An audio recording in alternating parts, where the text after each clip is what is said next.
오늘 우리가 읽은 하박국 말씀을 가지고 의인이 사는 길이라는 제목으로 말씀을 나눌 때에 우리에게 깨닫는 또 은혜의 역사가 있기를 주님의 이름으로 축원합니다. 여러분, 사람은 무엇으로 사는가라는 책이 있습니다.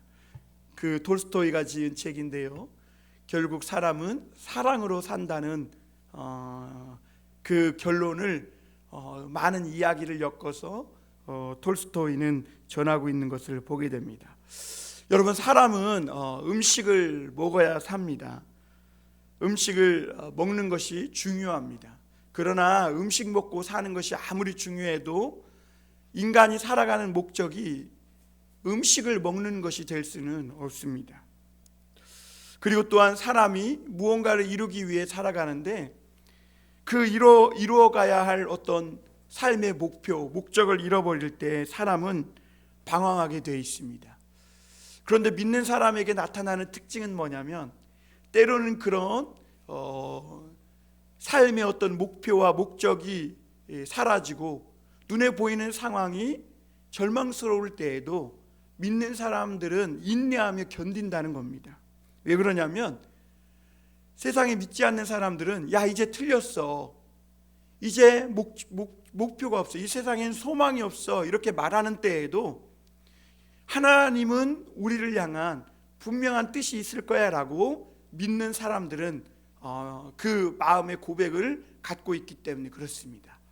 그래서 여러분, 오늘 세상 사람들이 우리는 도대체 뭘 바라보고 살아야 될지 모르겠어 라고 아우성칠 때 믿음의 사람들은 그래도 하나님은 나를 향한 어떤 분명한 좋은 뜻이 있을 거야 라는 그 고백을 믿고 살아가게 되는 것이죠.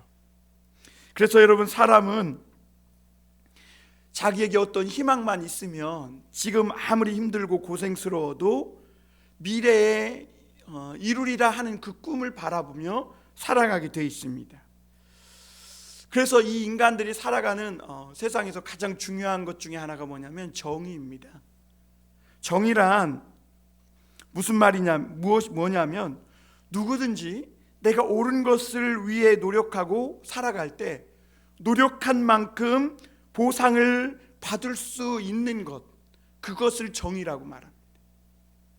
반면 불의는 옳다고 생각하는 것을 위하여 살 수 없는 그런 상황을 말해요. 옳은 것을 위해 노력하면 노력할수록 노력한 만큼 보상을 받기보다는 더 탄압받고 더 압제와 고통당하는 그런 상황을 불의한 것이다, 이렇게 말합니다. 그래서 사람들은요, 어느 때 희망을 가질 수 있냐면 정의가 실현될 때입니다. 그러니까 내가 노력한 만큼 보상을 받겠구나, 내가 반드시 이렇게 바르게 올바르게 살아가면 반드시 좋은 결과가 있을 거야 라는 이런 확신이 있을 때 그때 희망을 가질 수가 있죠. 그런 때는 어느 때입니까? 정의가 실현되는 때예요. 내가 아무리 노력했는데도 어느 날 아무 노력도 하지 않은 친구가 아빠 찬스로 내가 들어가야 할 그 자리에 대신 들어간다면 그러면 그것은 정의가 실현되지 않기 때문에 절망하게 되는 거예요. 오늘날 왜 젊은이들이 절망하느냐? 금숟가락, 은숟가락, 아빠 찬스, 엄마 찬스, 이런 말들이 우리 사회를 지배하고 있기 때문에 그래요. 이런 불의가 지배하고 있을 때 사람들은 자기가 옳다고 생각하는 것을 쫓아서 살아갈 수 없게 되는 것이죠. 그래서 사람들은 이 정의가 사라질 때 아무런 희망을 품지 못하고 절망하게 되는 것입니다. 오늘 우리가 읽은 이 말씀은 우리가 미래에 대한 아무런 희망을 가질 수 없을 때, 불의가 성행하고 정말 바르고 의롭게 사는 사람들이 고통과 압제를 당할 때, 그때 과연 의인들은, 이 하나님을 믿는 사람들은 어떻게 살아갈 수 있느냐라는 것이죠. 여러분, 이것은 오늘날 우리에게 대단히 중요한 질문입니다. 오늘날도 수많은 믿음의 사람들이요, 여기에 대한 대답을 얻지 못해서 실족하고 미끄러져 가지고 이 믿음을 잃어버리고 방황하는 성도들이 엄청 많습니다. 여러분, 오늘날 그래서 우리는 한번 질문해 봐야 합니다. 오늘날 예수님을 믿는 그리스도인들은 저와 여러분들은 무엇을 위해 지금 살아가고 있느냐라는 것입니다. 오늘날 젊은이들은 무엇을 바라보고 살아가고 있느냐, 우리 믿는 자들에게는 과연 희망이 있느냐라는 것입니다. 그리고 어떻게 하면 우리가 침체에 빠지지 않고 이 불의한 세상 속에서 미끄러져서 시험에 들지 않고 하루하루 정말 씩씩하게 당당하게 살아갈 수 있느냐라는 것이죠. 하박국 선지자가 활동하던 시기는요, 유다 왕국이 멸망하기 몇십 년 전입니다. 그래서 우리가 앞서서 하박국 말씀을 보았는데요, 이 예루살렘에 하나님이 통치하는 이 믿음의 국가에 불의가 성행하고 있었어요. 그래서 이 하박국은 하나님께 질문했죠. 그런데 하나님은 침묵하셨어요. 이 하박국이 하나님 앞에 어찌 이런 일이 있을 수 있냐고 계속해서 하나님께 묻고 그 응답을 기다렸을 때 마침내 하나님이 응답을 주셨는데, 하나님의 응답이 뭐냐면 하박국이 예상한 응답이 아니에요. 불의한 바벨론을 데려다가, 더 불의한 바벨론을 데려다가 불의를 행하고 있는 하나님의 백성을 멸하겠다는 응답이었어요. 그러니까 이것은 하박국에게는 너무나 이해되지 않는 그런 상황이었어요.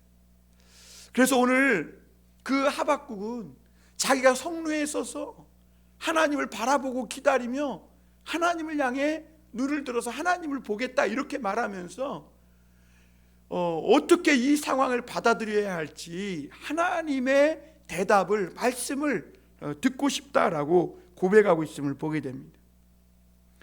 예루살렘 안에는 정말 불의가 성행하고 있었고, 그리고 외부에서는 바벨론의 무서운 군대가 다가오고 있었습니다. 그러니까 총체적 난국이죠. 내부적으로도 정신없고 불의와 정의가 굽고, 밖에서는 바벨론 무서운 타작기계 같은 군대가 이 유다를 집어삼키기 위해 다가오고 있었습니다. 하박국은 어디를 봐도 신락 같은 소망 하나도 없는 그런 불의한 시대에 과연 그럼 의인은 무엇을 가지고 살아가야 하는가? 하나님께 오늘 묻고 있는 겁니다. 그런데 하나님의 대답은 의외로 심플하면서도 참으로 이해하기 어려운 대답입니다. 오직 의인은 믿음으로 말미암아 살리라 하는 말씀이었습니다. 오늘 첫 번째로 우리가 생각해 볼 것은 성루에 서 있는 선지자입니다. 여러분, 우리가 울림이 좋은 이런 악기를 만드는 나무를 보면 높은 지대에 사는 가뭄비 나무라고 합니다. 이 가뭄비 나무는 높은 지대, 열악한 환경에서 살아남기 위해서 가지를 떨궈 버린다고 해요, 스스로. 그래서 이 가뭄비 나무는 곧게 뻗은 그 나무통 쭉 뻗어서 한 30-40m 올라가서 끄트머리에만 가지가 있다 그래요. 그래서 이 열악한 환경에서 세포와 세포 사이의 층을 아주 이 두텁게, 아주 밀도 있게 해서 그 나무가 아주 이 딱딱하고 아주 통이 이렇게 굳은 그런 나무로 형성을 하는데요, 이 악기 연주자들, 전문가들에 의하면 이 가뭄비 나무의 이 울림은 보통 밑에 그 평범한 지대에서 가지가 많은 나무들과 비교했을 때 그 울림이 비교할 수 없다는 거죠. 그런데 여러분, 이것은 영적인 사람들에게도 적용됩니다. 여러분, 영적인 사람들이요, 그 하나님의 말씀에 울림이 깊어지려면 정말 외람되게도요, 역설적으로 높은 곳에서 외롭고 고독하게 하나님과 1대1 상황으로 가까이 만나는 그런 사람들에게 하나님의 말씀에 울림이 깊어요. 그래서 오늘 이 하박국 선지자는요, 이 성루 높은 곳에 서 있어요. 이 성루는 외부에서 일어나는 상황을 가장 먼저 알 수 있고 세상 돌아가는 이야기를 가장 먼저 알 수 있는 곳이 성루예요. 그런데 이 성루는 그 외롭고 고독해요. 마치 군인들이 새벽에 보초를 서면 그렇게 힘들고 어렵다고 그래요. 졸리기도 하고 혼자서 보초 서면 외롭고 또 추위와 싸워야 하고 적막함과 싸워야 한다는 거죠. 그런데 이 보초를 서는 사람이 없으면 그 전체가 위기가 닥쳐오거든요. 그러니까 이 하박국 선지자는 총체적인 이 난국 속에서도 그 높은 곳에서 홀로 하나님을 바라보면서 하나님이 주신 말씀을 기다리고 있는 것을 보게 됩니다. 그래서 오늘 우리 1절 다시 한번 보겠습니다. 내가 내 파수하는 곳에 서며 성루에 서리라. 그가 내게 무엇이라 말씀하실는지 기다리고 바라보며 나의 질문에 대하여 어떻게 대답하실는지 보리라 하였더니, 이렇게 말합니다. 오늘 이 파수하는 곳 성루에 서 있는 이 하박국 선지자는 하나님이 자기가 하나님께 질문한 이 질문에 대하여 무엇라 말씀하실지 답변해 주실지 기다리고 바라보며 하나님의 대답을 바라보며 보겠다, 이렇게 고백하고 있음을 보게 됩니다. 여러분, 선지자는 예루살렘에서 두 가지 악을 보았습니다. 하나는 앞서 말씀드린 대로 예루살렘에서 일어나고 있는 불의입니다. 유다 사람들이 인간적인 방법으로 성공하려고 하다 보니까, 원래 하나님을 믿는 사람들은 하나님의 축복과 은혜로 성공하고 형통해야 되는데 자꾸 욕심을 부려서 인간적인 방법으로 성공하려고 하다 보니까 자기도 모르게 막 불의를 행하게 되는 것이죠. 그것은 결국 어디에서 나오느냐? 불신앙에서 나오는 겁니다. 하나님을 믿고는 축복받을 수 없겠다라는 이런 불신앙이 그 속에 있기 때문에 그들이 자기 힘, 자기 능력으로 성공하고 세상에서 출세하려고 하다 보니까 수단과 방법을 가리지 않고 불의를 밥 먹듯이 저지르게 되는 것이죠.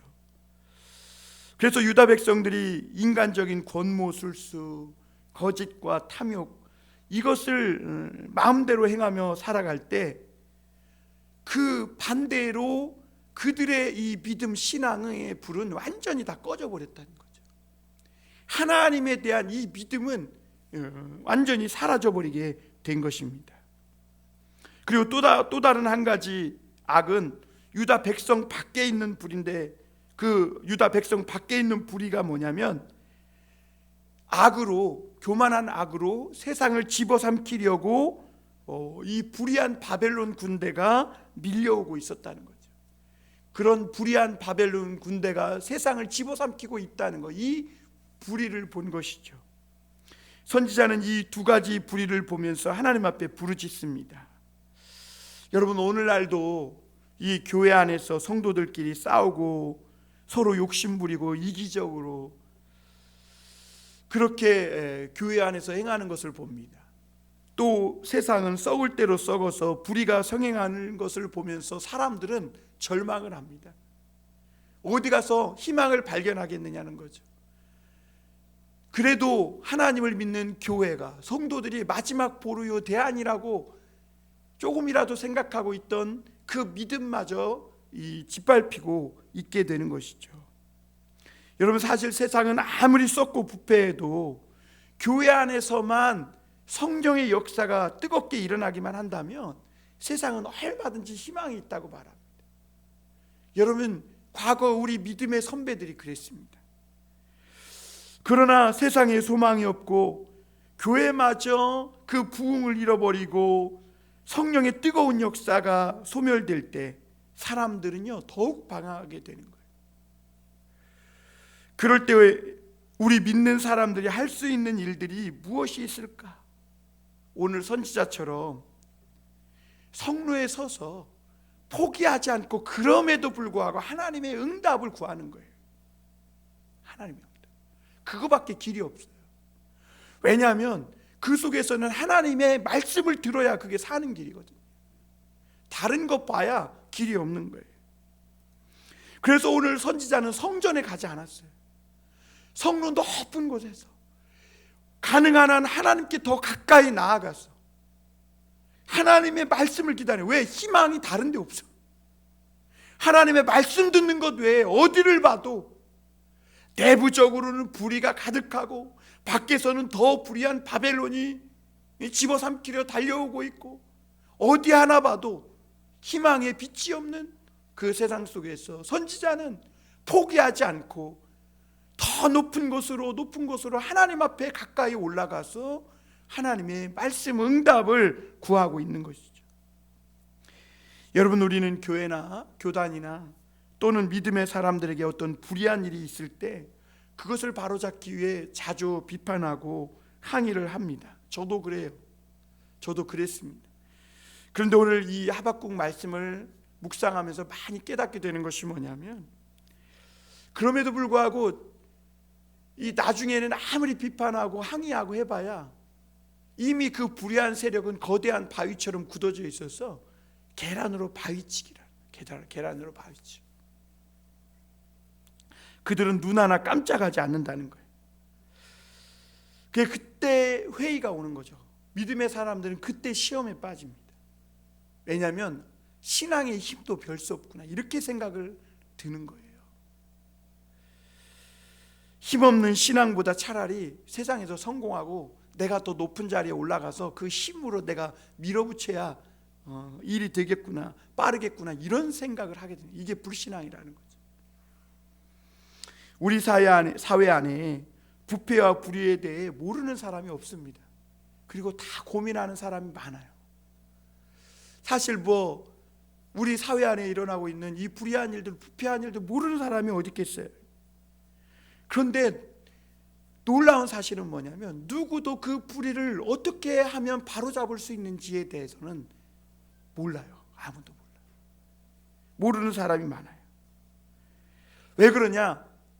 그 부패와 불의를 바로잡을 수 있는 분이 하나님의 능력이 있다는 걸 모르기 때문에 그래요.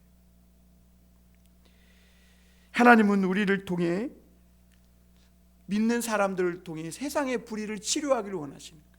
지금 하나님은 이 하박국을 통해 불의하고 온통 어둠으로 가득 차서 어둠에 잠겨버린 희망의 신라 하나 없는 그 세상을 하나님은 이 하박국을 통해 치료하기를 원하시는 거죠. 그런데 우리는 힘이 없고 우리 또한 불의한 죄인들인데, 나 같은 인간이, 나도 죄인인데 나같이 불의한 인간이 어떻게 세상을 바로잡고 고칠 수 있을까? 그래요. 나를 보면 해답이 없다는 거예요. 나도 불의한데 나도 삐뚤어지고 나도 실수하고 나도 잘못하는데 나 같은 인간이 어떻게 삐뚤어진 세상을 내가 바로잡을 수 있겠어요? 나 같은 인간은 안 되는 거예요. 그런데 여러분, 그 해답이 어디에 있느냐? 바로 부흥에 있는 거예요. 나는 죄인이고 나같이 삐뚤어진 인간은 내 힘으로는 세상을 바로잡고 회복시킬 수 없어요. 그러나 나 같은 인간을 깨닫게 하시고 은혜 베풀어서 하나님을 믿게 하시는 이 하나님의 놀라운 이 부흥, 그 은혜의 강력한 능력이 임하면 거기에 해답이 있는 거예요. 그래서 여러분, 부흥은요, 교회 안에 한 사람 한 사람이 하나님을 향한 믿음으로 뜨거워지고 성령으로 뜨거워지는 이 부흥이 임하면요, 세상에 어떤 높은 자리에 올라간 것보다 더 강력한 힘이 있어요. 여러분, 대통령으로 안 되는 겁니다. 오늘 이 세상이 뒤집어지고 바르게 잡히려면 믿는 자 한 사람 한 사람이 하나님으로 뜨거워져야 되는 거예요. 믿음으로 막 부흥의 성령의 역사가 일어나서 죄를 회개하고 내가 죄인이라고 하나님 앞에 통해 잡아가는 역사가 일어날 때 곳곳에서 불의와 이 어두워지고 비틀어지고 구부러진 세상이 바로잡히기 시작한다는 겁니다. 그 대표적인 예가 느부갓네살 때의 일입니다. 느부갓네살 왕이 바벨론의 왕이었을 때, 이 느부갓네살은 아주 독재자고 권력 욕심이 많은 자였는데 한 가지 명령을 내리는데, 그 명령이 뭐냐면 금신상을 세워놓고 거기에 절하지 않는 사람들은 다 불구덩이 속에 집어넣겠다는 거예요. 굉장히 불의한 명령이죠. 금신상을 세워놓고 그 금신상에 절하지 않으면 풀무불에 던져놓는다. 이것은 인간적으로 있을 수 없는 일이죠. 더군다나 다니엘의 세 친구는 바벨론 포로에 잡혀갔는데 그들은 하나님을 믿는 사람들이에요. 그러니까 자기는 이 느부갓네살 왕이 세운 이 금신상에 절하지 않겠다. 내가 그리 아니하실지라도 하나님께서 그리 아니하실지라도 우리는 하나님이 이 금신상에 절할 수 없다. 그렇게 거부했을 때 이 느부갓네살 왕은 그들을 잡아다 진짜 풀무불에 던져 넣었어요. 그래서 이 사드락 메삭 아벳느고가 풀무불에 던져졌을 때 보니까 거기에 세 사람이 아니라 분명히 세 사람을 집어 던졌는데 그 활활 타오르는 그 풀무불 속에 네 사람이 다니는 거예요. 그 느부갓네살 왕이 이상해갖고 거기 너희들 살았느냐 하니까 살았다는 거예요. 그 나중에 느부갓네살이 다시 불러가지고 나오라고 해서 나와봤더니 네 사람이었는데 분명히 세 사람이 다시 나왔고, 그리고 그 세 사람은 불에 그을린 자국도 없었다는 거예요. 여러분, 우리가 거기서 실제 불을 그냥 활활 타오르는 그 불로만 생각하면 안 돼요. 여러분, 우리 영혼을 태우는 이 세상의 시련의 불, 고난의 불이 있는 거예요. 때로는 우리가 세상에 거슬러 살면서 그런 불에 던져질 때가 있어요.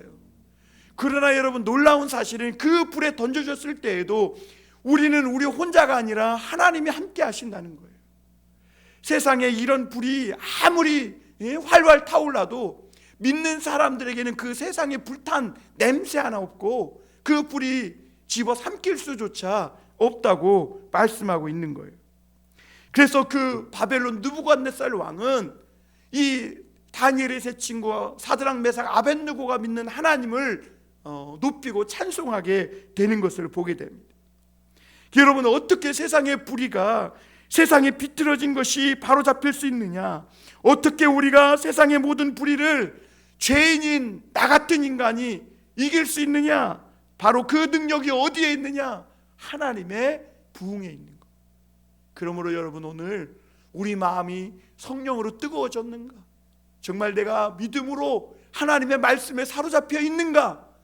그것을 정말 걱정하고 비판해야지, 세상의 불의에 대해서 때로는 우리가 비판할 수 있고 또 소리칠 수 있지만 그걸로 인해 실족하거나 회의에 빠지거나 시험에 빠져서는 안 된다는 겁니다. 두 번째로는 우리가 하나님의 응답을 볼 수 있습니다. 2절을 한번 보겠습니다. 여호와께서 내게 대답하여 이르시되 너는 이 묵시를 기록하여 판에 명백히 새기되 달려가면서도 읽을 수 있게 하라. 드디어 마침내 하나님께서 선지자에게 응답을 주셨습니다. 그리고 응답을 주시면서 이 묵시를 영원히 보존하기 위해 기록하여 판에 명백히 기록하여 새기라고, 그리고 달려가면서도 읽을 수 있게 하라, 이렇게 말씀하십니다. 판에 새겨서 모든 사람이 그냥 휙휙 지나가는 듯한 사람일지라도 분명히 그 묵시를 볼 수 있게 하라는 거지요. 하나님은 아무 소망 없는, 정말 어디 하나 봐도 희망의 빛을 찾을 수 없는 그 시대에 하나님을 믿는 사람들에게 살아갈 수 있는 그 이정표를 보여주시는 것이죠. 3절에 그래서 이렇게 말합니다. 이 묵시는 정한 때가 있나니 그 종말이 속히 이르겠고 결코 거짓되지 아니하리라. 비록 더딜지라도 기다리라. 지체되지 않고 반드시 응하리라. 여러분, 하나님의 말씀은요 정말 어떨 때 수수께끼 같아요. 그래서 히브리어로 하나님의 말씀을 마샬이라고 그래요. 이 마샬이라는 의미는 수수께끼라는 말인데, 하나님의 말씀은요 때로는 인간의 머리로 이해하려면 수수께끼와 같아서 다 이해할 수 없는 정말 깊이 있는 말씀이라는 것을 표현해 주고 있습니다. 오늘 하나님은 선지자에게 그 말씀의 이 묵시의 의미와 뜻이 무엇인지 알기 어려운 정말 그야말로 수수께끼 같은 말씀을 가지고 대답해 주시는 것을 보게 됩니다. 먼저 하나님의 말씀은 분명히 이 묵시는 정한 때가 있다, 이렇게 말합니다. 이 묵시는 정한 때가 있다. 그리고 종말이 속히 이르겠다는 겁니다. 그러면 정한 때가 언제고 종말이 언제인가? 우리는 잘 몰라요. 그런데 하나님은 강조합니다. 결코 거짓되지 않고 반드시 이룰 것이다. 여러분, 이런 말씀을 종합해 보면 앞으로 우리가 살아가는 그 삶의 모든 상황이요 하나님의 말씀과는 반대의 방향으로 흘러가는 간다는 거예요. 그래서 많은 사람들이 볼 때 그 말씀대로 되어질 것 같다고 믿을 만한 건덕지가 없다는 겁니다. 그럼에도 불구하고 하나님은 뭐라고 해요? 결코 거짓되지 않고 반드시 이루리라. 그러니까 거짓이 아니라는 거예요. 분명히 상황은 하나님의 말씀과 반대 방향으로 가는 것 같지만, 그래서 하나님이 강조하고 있는 말씀이 뭐예요? 거짓되지 않을 것이다. 반드시 응할 것이다. 그래서 하나님은 비록 더딜지라도 기다려라, 인내해라, 지체되지 않고 속히 이루리라, 이렇게 말씀하시는 것이죠. 그런데 우리가 이런 말씀들을 보면 주어가 없어요. 주어가 그냥 서술어만 있어. 그러니까 도대체 뭘 기다리고 무엇가 속히 이루어진다는 말인가? 그게 묵시죠, 묵시. 그런데 이 묵시가 뭔지 알 수 없다는 거예요. 우리가 한 번 더 생각해 보면요, 정한 때가 있다, 이 말은요 무슨 말이냐면 시간이 좀 걸린다는 거예요. 정한 때가 있다는 것은요, 그만큼 우리가 생각하는 것처럼 빨리 이루어지지는 않는다는 거예요. 하나님의 정한 때가 있다. 그래서 그 시간이 좀 걸리는데, 그 시간은 뭐 하는 시간이냐? 하나님이 믿음의 사람들을 연단하시는 시간이라는 거예요. 그래서 그 정한 때에는 하나님께서 믿음의 사람들을 연단하셔서 하나님의 뜻을 이루기 위해 준비시키는 그런 기간이라는 것이죠. 세상이 깨끗하고 정의로운 세상이 되려면 부흥이 필요한데, 하나님의 사람들에게 하나님의 말씀의 가치를 깨닫고 그 속에 하나님의 성령으로 충만해지는 이 부흥은 결코 쉽지 않다는 것을 보게 됩니다. 백성들 안에 있는 이 불의한 찌꺼기들이 다 빠져나가고 순수한 하나님의 부흥의 불이 타오르려면 시간이 걸린다는 거예요. 연단의 시간이. 하나님보다 세상의 편의와 물질과 성공에 도취되어 있는 동안에 절대로 부흥이 있을 수 없어요. 세상의 불의가 가득 덕지덕지 끼어있는 그 상태로는 하나님의 부흥을 맞이할 수도 없고 이룰 수도 없다는 거죠. 내 자신은 완전히 하나님 앞에 없어져서 나는 아무것도 아니라고 하나님 앞에 굴복하기 전까지는 이 부흥이 없는데, 분명히 그 정한 시간이 있다고, 반드시 그것이 영원히 계속 그냥 그 상태로 부흥이 없는 시대로 망하고 끝나는 게 아니라 반드시 그럼에도 불구하고 정한 때가 있다, 하나님이 말씀합니다. 그 말은 무슨 말이냐면, 우리 힘으로는 할 수 없지만 하나님께서는 반드시 그날이 오게 한다는 겁니다. 이 정한 때는 우리가 만들어가는 게 아니에요. 하나님이 만들어 가시고 하나님이 우리를 연단하셔서 반드시 그날이 하나님께서 오게 하신다는 말이에요. 왜? 하나님께서 정한 때이기 때문에 그래요. 그리고 여기서 종말은 뭐예요? 여러분, 여기서 종말은 이 세상 종말을 말합니까? 예수님이 오시는 날을 말할까요? 아니에요. 여기서 종말은요, 물론 그런 의미도 있겠지만 여기서 실제적인 종말은 내가 죽는 날입니다. 하나님 마침내 우리를 연단하셔서 우리로 하여금 그 종말의 날에 이룰 수 있도록 준비시켜 주시는데, 그 종말은 바로 하나님 말씀 앞에 나는 죽고 하나님의 말씀만 살아나는 정금과 같이 나오는 그때를 말하는 거예요. 그러니까 내가 죽는 날이에요. 내가 하나님 앞에서 죽는 날, 말씀 앞에서 죽는 날, 내가 하나님의 성령 앞에서 죽는 날을 말하는 거예요.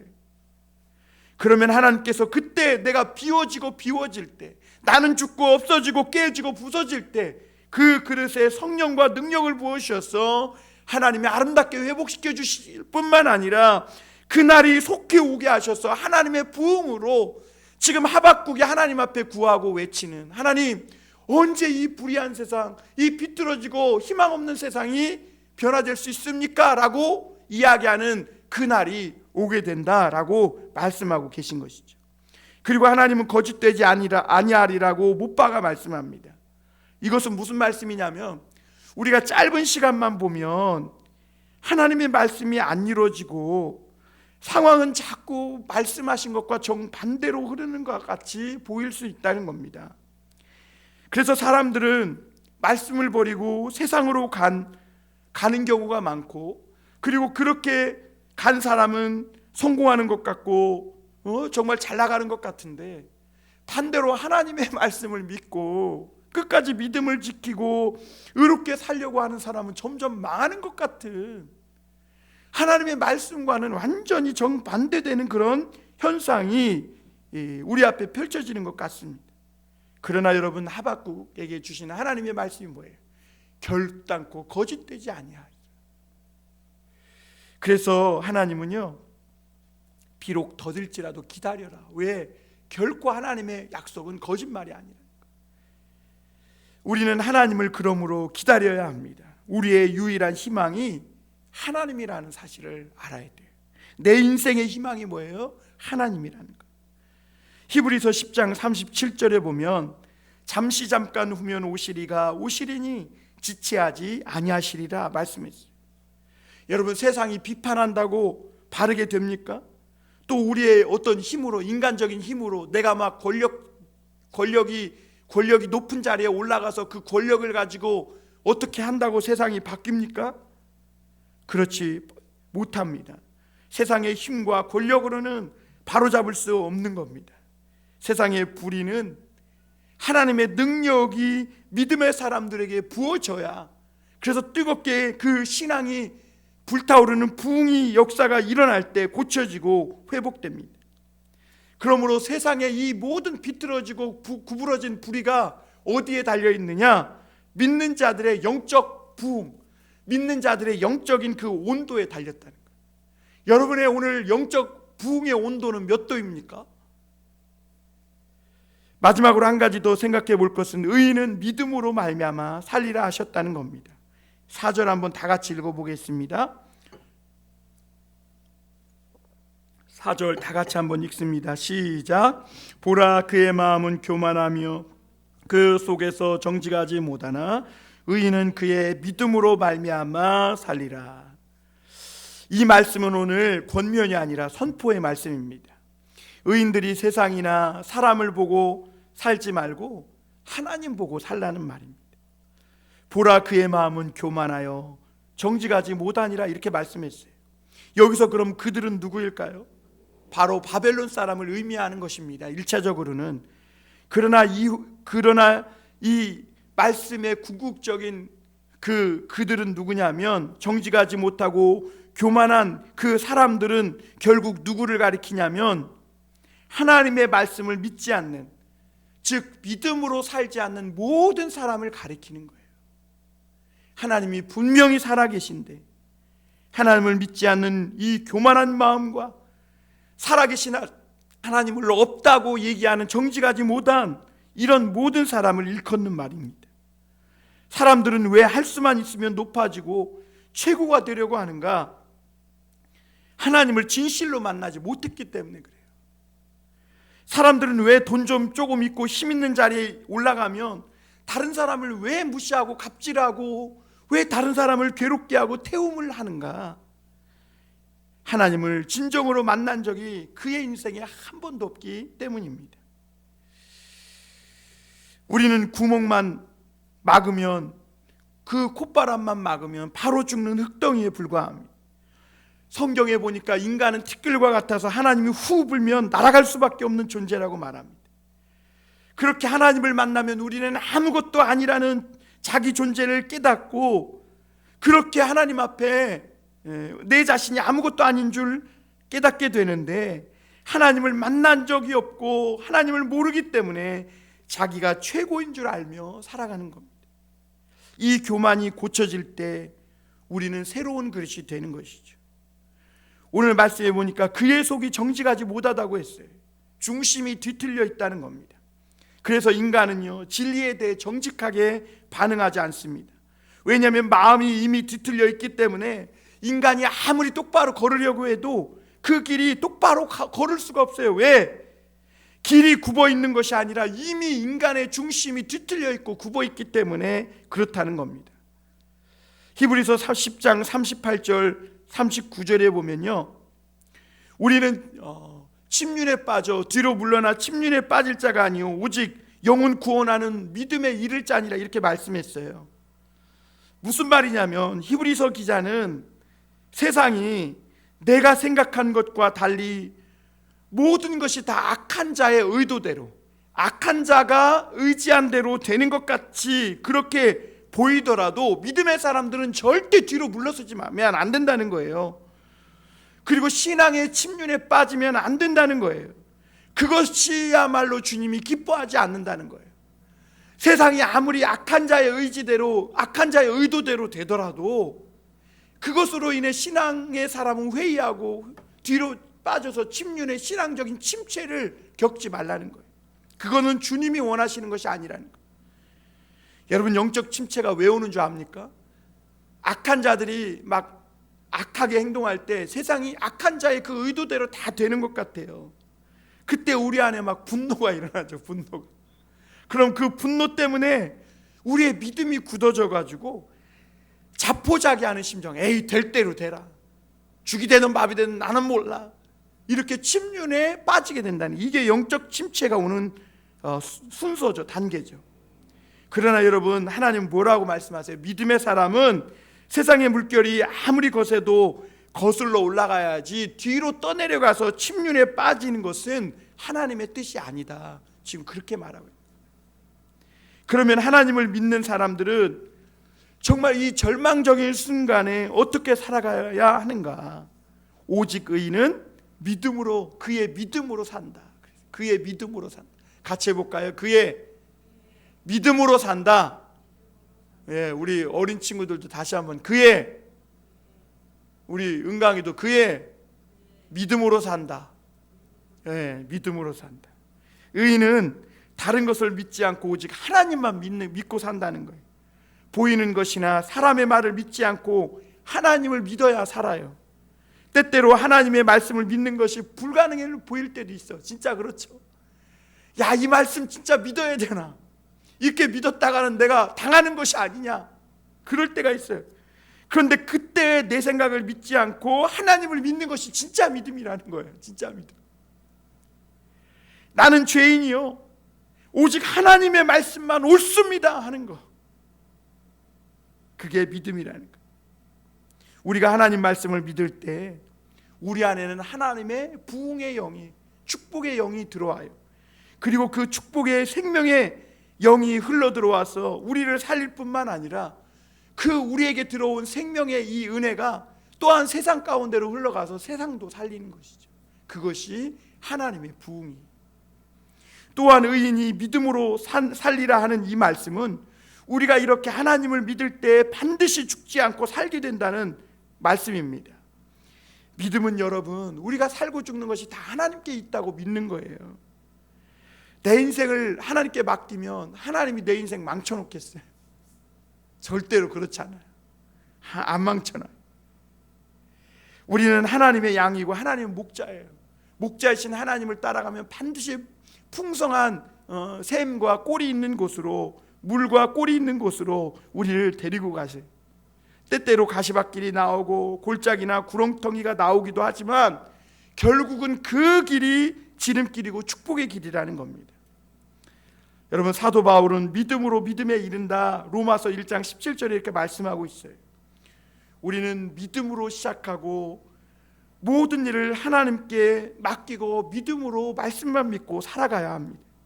도저히 살 길이 보이지 않을 때에도, 그럴 때에도 하나님은 반드시 우리를 위해 살 길을 만드신다 믿고 가야 합니다. 사랑하는 성도 여러분, 성경을 믿고 하나님의 능력을 믿으시길 바랍니다. 그럴 때 내 힘으로 감당할 수 없는 어려운 시험을 감당하게 하시고 반드시 하나님은 우리 인생을 아름답게 해주실 것을 믿습니다. 오늘 우리가 끝까지 붙들어야 할 것이 무엇인가? 하나님은 우리에게 좋은 것 주시기를 원하신다는 그 하나님의 마음을 붙들어야 합니다. 설사 하나님이 지금 당장은 우리에게 쓴 잔을 주실 수도 있어요. 그럼 그 쓴 잔 받아 마셔야 한다는 겁니다. 믿음으로 받아 마시라. 세상 탓할 것도 없습니다. 오히려 우리가 두려워해야 할 것은 하나님의 능력을 믿지 못하는 우리의 마음을 두려워해야 하고 성령의 역사가 사라지는 것을 두려워해야 합니다. 사랑하는 성도 여러분, 오직 의인은 이 어둠의 장기 시대 속에서도 그의 믿음으로 살리라 했어요. 더 뜨겁게 열심히 부흥의 불을 회복하는 성도들이 되어서 하나님께서 저와 여러분들을 통해 불의하고 뒤틀리고 구부러진 이 세상을 치료해 가시는 놀라운 역사가 일어나기를 주님의 이름으로 축원합니다. 기도하겠습니다. 사랑의 하나님,